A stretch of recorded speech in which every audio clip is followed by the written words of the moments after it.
बिस्मिल्लाहिर्रहमानिर्रहीम। दोस्तों, कौम आद कौन थी?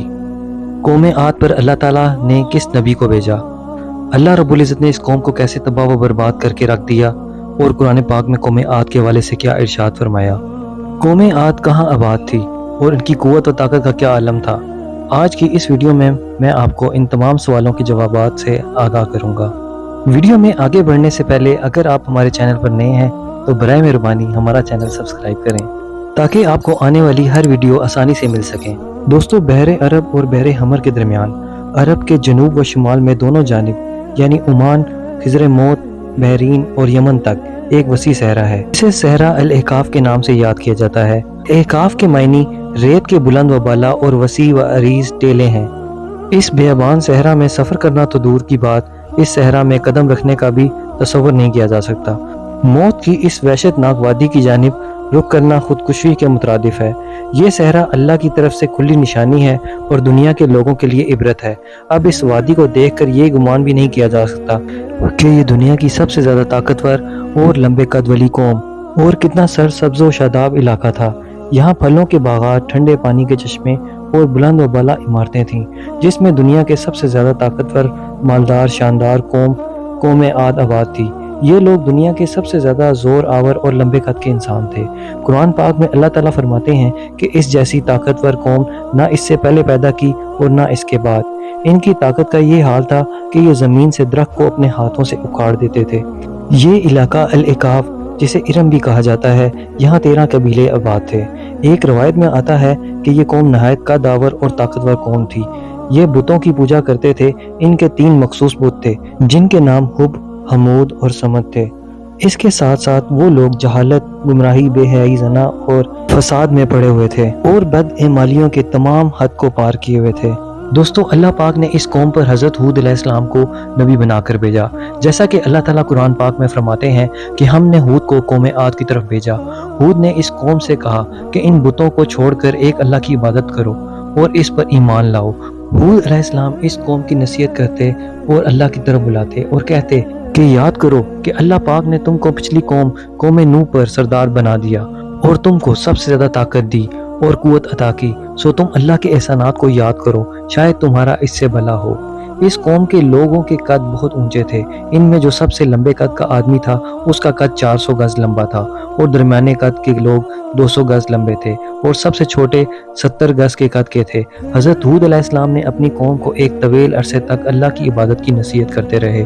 कभी अल्लाह की नेमतों को याद दिलाते तो कभी इनको अता करदा कुव्वत की और कभी इनको अज़ाब इलाही से डराते रहे। लेकिन इन्होंने हूद अलैहिस्सलाम की किसी बात पर यकीन न किया और अपने बुतों की पूजा करने में मसरूफ़ रहे। कौम आद के 13 कबाइल में से लुकमान और खलजान नामी कबाइल नहायत ताकतवर थे और इन्हें हिक्मरान की हैसियत हासिल थी। हज़रत हूद अलैहिस्सलाम ने जब इन्हें इस्लाम की दावत दी और इन माबूदों को छोड़ने की और एक अल्लाह की इबादत का कहा तो इस पर लुकमान कबीले ने इनका मजाक उड़ाया और हूद अलैहिस्सलाम के दुश्मन बन गए। दूसरी तरफ खलजान के लोगों ने हूद की बात सुनी और आपकी बातों पर गौर करके इनमें से चंद लोग आपकी दावत को कबूल करके इन पर ईमान ले आए। हज़रत हूद अलैहिस्सलाम ने अपनी कौम को अल्लाह के रास्ते पर लाने की हर मुमकिन कोशिश की, मगर इन सब लोगों ने इनकी दावत कबूल करने से मना कर दिया। इनमें से 70 आदमी इन पर ईमान लाए थे, बाकी सब काफिर थे। वो काफिर बोले कि ए हूद, हम तेरे खुदा की इबादत नहीं करेंगे, हम अपने बाप दादा के खुदा को पूजेंगे। अगर तू हमें अल्लाह के अजाब से डराता है तो इसका अजाब ला कर दिखा, वरना हम तुझे मार डालेंगे।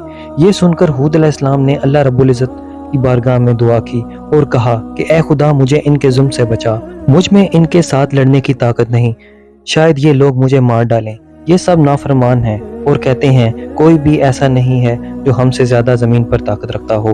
हूद अलैहिस्सलाम को हुक्म हुआ कि जो 70 आदमी तुझ पर ईमान लाए हैं इनको लेकर पहाड़ पर जाओ और वहाँ जाकर रहो। तब हूद अलैहिस्सलाम ने अपनी कौम से कहा कि ए कौम, तुमको हवा हलाक करेगी और तुम पर अल्लाह का अजाब नाजिल होगा। वो बोले, कौन सी ऐसी हवा है जो हम पर गालिब आएगी? लिहाजा इन पर अल्लाह के अजाब का फैसला हो गया।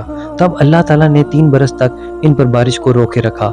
इनके चश्मे, आबशारें, नहरें खुश्क हो गईं, यहाँ तक कि इन पर कहत नाजिल हुआ। खेत मैदान बर्बाद हो गए, ज़मीन बंजर हो गई।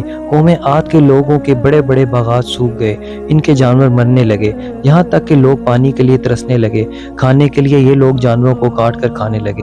حضرت ہود علیہ السلام نے اپنی قوم کو اس حالت میں دیکھا تو انہوں نے اپنی قوم سے کہا کہ اے قوم، اپنے گناہ اللہ سے بخشوا لو اور اللہ کی طرف رجوع کرو تاکہ تم پر اللہ بارش برسائے اور تمہاری طاقت تمہیں واپس مل جائے۔ اس پر کافروں نے پھر سے وہی جواب دیا کہ ہم توبہ نہیں کریں گے اور تم پر ایمان نہ لائیں گے۔ حضرت ہود علیہ السلام کے لاکھ سمجھانے کے باوجود وہ قوم اس راستے سے نہ ہٹی اور کہنے لگے کہ معاذ اللہ، ہم تو یہ سمجھتے ہیں کہ ہمارے کسی معبود نے تمہیں آصف زدہ دیوانہ کر دیا ہے، نعوذ باللہ۔ بس انہوں نے ایک قوم کو بھیجا کہ مکہ میں جا کر پانی طلب کریں۔ ان کو بھی یقین تھا کہ کوئی ایسی طاقت ہے اس سرزمین پر جو ہر چیز پر قادر ہے، پر کوئی نبی یا اللہ کے رسول ان کو اسلام کی دعوت دیتے تو ان کی عقل پر پردہ پڑ جاتا۔ دوستو، اس کے بعد 6 آدمی قوم عاد میں سے مکہ میں گئے، جن میں سے 2 شخص مسلمان تھے لیکن اپنا دین چھپا کر رکھتے تھے۔ ایک کا نام مزید اور دوسرے کا نام یقین تھا اور ان کے سردار کا نام کیل تھا۔ یہ لوگ 70,000 آدمیوں کو اپنے ساتھ لے کر مکہ میں گئے۔ مزید نے ان سے کہا کہ جب تک تم ہود پر ایمان نہ لاؤ گے تب تک اللہ تم پر بارش نہیں برسائے گا۔ سب لوگوں نے اس کی بات سے انکار کیا۔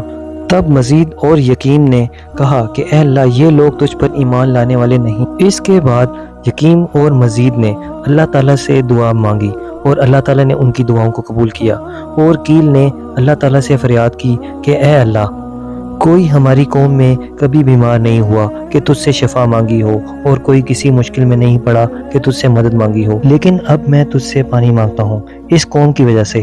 اتنے میں 3 بادل آسمان پہ نمودار ہوئے جن کے رنگ سیاہ، سفید اور سرخ تھے۔ آواز آئی کہ اے کیل، تو جس کو چاہے چن لے۔ کیل نے سوچا کہ سفید بادل اور سرخ بادل میں تو پانی نہیں ہوتا اور سیاہ بادل کبھی پانی سے خالی نہیں ہوتا۔ اس نے سیاہ بادل کو اختیار کیا۔ دوستو، سیاہ بادل اللہ نے اس پر بھیجا تو وہ سب خوش ہو گئے کہ اللہ پاک نے ان کو پانی عطا کر دیا ہے، پر وہ ایک اللہ کا عذاب تھا۔ حضرت ہود علیہ السلام نے پھر سے ان کو اللہ کے راستے کی دعوت دی، پر وہ پھر بھی اس کفر و شرک سے باز نہ آئے، اور سیاہ بادل مزید سیاہ ہو گیا اور ایک تیز آندھی چلی جس نے سب کے دل ہلا کر رکھ دیے۔ اس سخت آندھی کے سامنے ہر چیز زمین بوس ہونے لگی۔ ہوا کے جھونکے اتنے تیز تھے کہ اس سے قوم عاد کے ستون گرنے لگے، اور اس ہوا نے ان کے بڑے بڑے گھر اور محلات ہلا کر رکھ دیے۔ قوم عاد کے قد اور افراد تنکے کی طرح ہوا میں اڑ رہے تھے۔ ان کے سروں کو اس زور سے ہوا ٹکراتی کہ ان کے بیجے نکل کر منہ پر لٹک جاتے تھے۔ آندھی کا یہ عذاب اتنا سخت تھا کہ ہوا آگ کے بگولوں کی طرح ان کے گھروں میں گھس گئی اور ان کو اٹھا کر باہر پھینک دیا۔ اچانک ایک آواز رعد کی آئی اور ہوا نے اس قدر زور کیا کہ جتنے بھی قوم عاد کے مکانات تھے، اس ہوا نے ان مکانات کو جڑ سے کھود کر پھینک دیا اور وہ سب کے سب برباد ہو گئے، اور ہوا نے ان کے پاؤں کے نیچے آ کر زمین کو ان پر ڈال دیا۔ اللہ پاک نے تیز آندھی کے اس طوفان کو 7 راتوں اور 8 دنوں تک مسلسل جاری رکھا، اور اب احقاف کا وہ علاقہ جو کبھی سرسبز و شاداب اور بلند و بالا ہوا کرتا تھا، صحرا میں بدل چکا ہے۔ ابن عمر رضی اللہ عنہ سے مروی ہے کہ نبی کریم صلی اللہ علیہ وسلم نے ارشاد فرمایا ہے، وہ آندھی جس کے ذریعے قوم عاد ہلاک کی گئی تھی، اللہ نے ان پر سوئی کے سوراخ کے برابر ہوا کھولی تھی، بس اس ہوا نے پوری کی پوری قوم عاد کو ہلاک کر کے رکھ دیا تھا۔ اللہ پاک نے اس خوفناک آندھی سے حضرت ہود علیہ السلام اور ان کے ساتھیوں کو محفوظ رکھا، اور انہوں نے خطیرہ نامی بستی میں پناہ لی جہاں اللہ کا عذاب ان تک نہ پہنچ سکا، اور وہ اس بستی میں سکون سے رہے۔ بعض روایتوں میں ہے کہ حضرت ہود علیہ السلام کی عمر 150 برس تھی، اور آپ کو 50 برس کی عمر میں نبوت عطا کی گئی، اور آپ 50 برس تک قوم کو واضح نصیحت کرتے رہے تھے۔ جزاک اللہ خیر۔